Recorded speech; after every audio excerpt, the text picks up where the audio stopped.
शास्त्रों के अनुसार इसके लिए 3 शर्तों का पालन करना जरूरी है।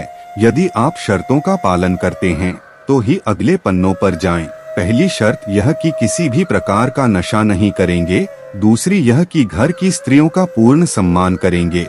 तीसरी यह कि खुद के बारे में और दूसरों के बारे में कुछ भी नकारात्मक न तो सोचेंगे और न बोलेंगे। यदि आप यह उपाय न भी करें तो अंतिम उपाय ही कर लेंगे तो 100% आपके अच्छे दिन शुरू हो जाएंगे।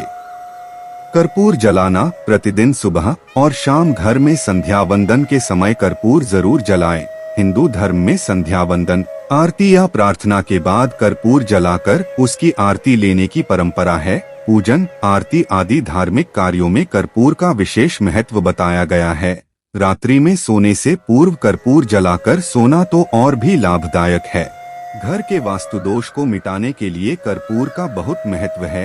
यदि सीढ़ियाँ, टॉयलेट या द्वार किसी गलत दिशा में निर्मित हो गए हैं तो सभी जगह एक से एक कर्पूर की बट्टी रख दें। वहां रखा कर्पूर चमत्कारिक रूप से वास्तु दोष को दूर कर देगा। हनुमान चालीसा पढ़ना। प्रतिदिन संध्या वंदन के साथ हनुमान चालीसा पढ़ना चाहिए। संध्या वंदन घर में या मंदिर में सुबह शाम की जाती है। पवित्र भावना और शांतिपूर्वक हनुमान चालीसा पढ़ने से हनुमान जी की कृपा प्राप्त होती है, जो हमें हर तरह की जानी अनजानी होनी अनहोनी से बचाती है। धूप, दीप, चंदन, कुमकुम, अष्टगंध, जल, अगर, कर्पूर, घृत, गुड़, घी, पुष्प, फल, पंचामृत, पंचगव्य, नैवेद्य, हवन, शंख, घंटा, रंगोली, मांडना, आंगन, अलंकरण, तुलसी, तिलक, मौली, कलाई पर बांधे जाने वाला नाड़ा, स्वस्तिक, ओम, पीपल, आम और केले के पत्तों का हिंदू धर्म में बहुत महत्व है। भोजन करने के पूर्व कुछ मात्रा में भोजन को अग्नि को समर्पित करने से वैश्वदेव यज्ञ पूर्ण होता है। इसके अलावा गुड़ और घी की धोग। हिंदू धर्म में धूप देने और दीप जलाने का बहुत ज्यादा महत्व है। सामान्य तौर पर धूप 2 तरह से ही दी जाती है। पहला गुग्गुल कर्पूर से और दूसरा गुड़ घी मिलाकर जलते कंडे पर उसे रखा जाता है। यहाँ गुड़ घी व चावल से दी गई धूप का खास महत्व है। धूप देने के नियम। रोज धूप नहीं दे पाए तो 13, 14 और अमावस्या 14 तथा पूर्णिमा को सुबह शाम धूप अवश्य देना चाहिए। सुबह दी जाने वाली धूप देवगणों के लिए और शाम को दी जाने वाली धूप पितरों के लिए। पितरों के लिए सिर्फ श्राद्ध पक्ष में ही धूप दें तो अच्छा रहेगा। धूप देने के पूर्व घर की सफाई कर दें। पवित्र होकर ही धूप दें। धूप ईशान कोण में ही दें। घर के सभी कमरों में धूप की सुगंध फैल जाना चाहिए। धूप देने और धूप का असर रहे तब तक किसी भी प्रकार का संगीत नहीं बजाना चाहिए। हो सके तो कम से कम बात करना चाहिए। नारियल का उतारा। पानीदार एक नारियल लें और उसे अपने ऊपर से 21 बार वारें। वारने के बाद उसे किसी देवस्थान पर जाकर अग्नि में जला दें। ऐसा परिवार के जिस सदस्य पर संकट हो उसके ऊपर से वारें। उक्त उपाय किसी मंगलवार या शनिवार को करना चाहिए। 5 शनिवार ऐसा करने से जीवन में अचानक आए कष्ट से छुटकारा मिलेगा। यदि किसी सदस्य की सेहत खराब है तो उसके लिए यह उपाय उत्तम है। पर 5वां उपाय, प्रति गुरुवार को मंदिर जाएं। शिव के मंदिर में सोमवार, हनुमान के मंदिर में मंगलवार, दुर्गा के मंदिर में बुधवार, काली और लक्ष्मी के मंदिर में शुक्रवार, शनि के मंदिर में शनिवार और विष्णु के मंदिर में रविवार को जाने का उल्लेख मिलता है। गुरुवार को गुरुओं का वार माना गया है। हालांकि गुरुवार का महत्व इसलिए नहीं है कि वह गुरुओं का वार है। दरअसल रविवार की दिशा पूर्व है, किंतु गुरुवार की दिशा ईशान है। ईशान में ही सभी देवताओं का स्थान माना गया है। इसलिए जो व्यक्ति गुरुवार को मंदिर जाता है वह सभी देवताओं को प्रसन्न करता है। देवताओं के गुरु बृहस्पति हैं। हिंदू धर्म में रविवार और गुरुवार को पवित्र और सर्वश्रेष्ठ दिन माना जाता है। इस दिन मंदिर जाने का महत्व अधिक है। दोनों गुरुवार को प्रथम माना गया है। प्रतिदिन मंदिर जाने से सकारात्मक भावना का विकास होगा और यह आपके मन और मस्तिष्क के लिए जरूरी है। यह भावना कई तरह के संकटों से बचा लेती है। शास्त्रोक्त समय का रखें ध्यान। पूर्णिमा और अमावस्या। मान्यता के अनुसार कुछ खास दिनों में कुछ खास कार्य करने से बचना चाहिए। खास कार्य ही नहीं करना चाहिए बल्कि अपने व्यवहार को भी संयमित रखना चाहिए। जानकार लोग तो यह कहते हैं कि प्रतिपदा, 11, 13, 14, पूर्णिमा, अमावस्या, चंद्र ग्रहण, सूर्य ग्रहण उक्त 8 दिन पवित्र बने रहने में ही भलाई है, क्योंकि इन दिनों में देव और असुर सक्रिय रहते हैं। इसके अलावा सूर्योदय के पूर्व और सूर्यास्त के बाद भी सतर्क रहने की जरूरत है। सूर्यास्त के बाद दिन अस्त तक के काल को महाकाल का समय कहा जाता है। सूर्योदय के पहले के काल को देवकाल कहा जाता है। उक्त काल में कभी भी नकारात्मक बोलना या सोचना नहीं चाहिए, अन्यथा वैसा ही घटित होने लगता है। सच बोलें, वादा निभाएं। प्रचलित मान्यता और जनश्रुति के अनुसार आपको आपके पितर और देवता सुन रहे हैं।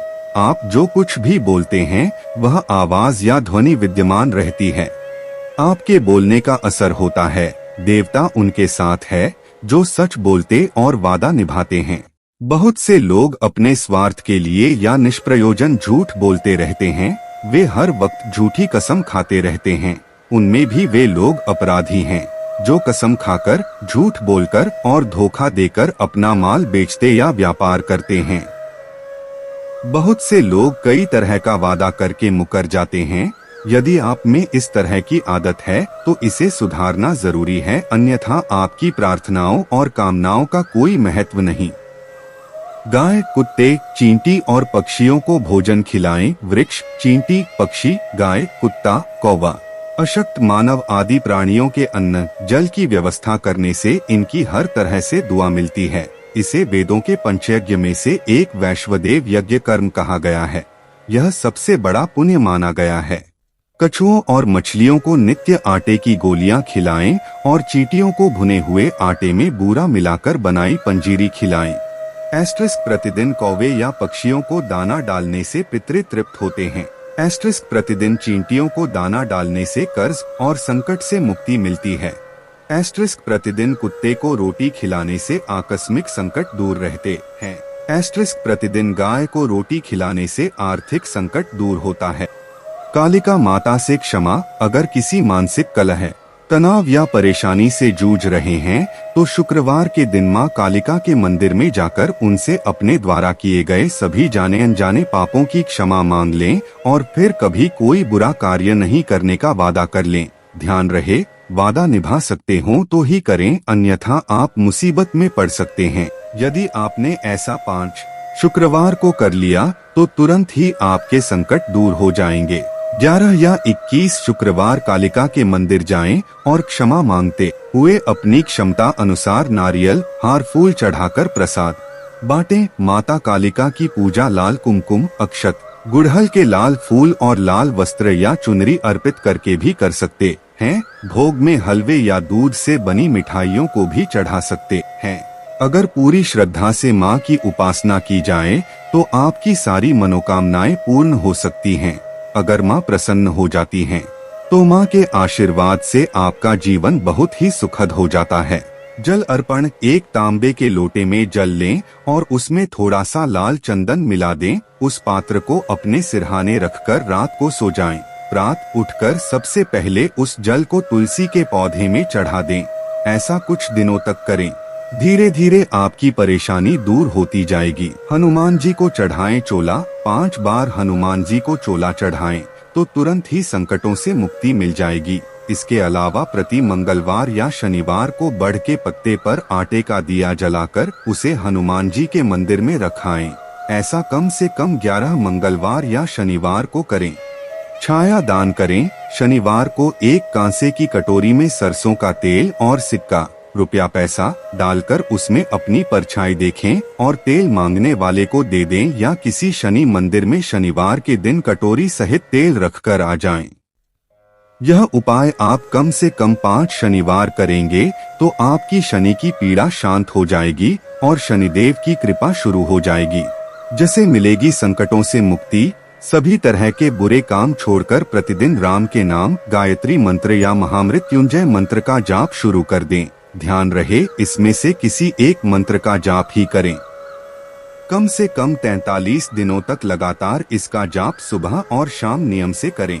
इस जाप का असर जब शुरू होगा तो संकट भी धीरे धीरे दूर होने लगेगा। उक्त जाप के दौरान झूठ न बोलें, तामसिक भोजन न करें और किसी भी प्रकार का नशा न करें, अन्यथा इसके बुरे परिणाम भी हो सकते हैं। राम का नाम तो आप दिन भर जप सकते हैं, कलयुग में राम के नाम से बड़ा कोई उपाय नहीं। हम आशा करते हैं कि ये वीडियो आपको पसंद आए होंगी। तो ऐसी ही वीडियो के लिए हमारे चैनल को सब्सक्राइब करें और वीडियो अच्छी लगी तो वीडियो को लाइक और कमेंट में जय श्री राम अवश्य लिखिएगा।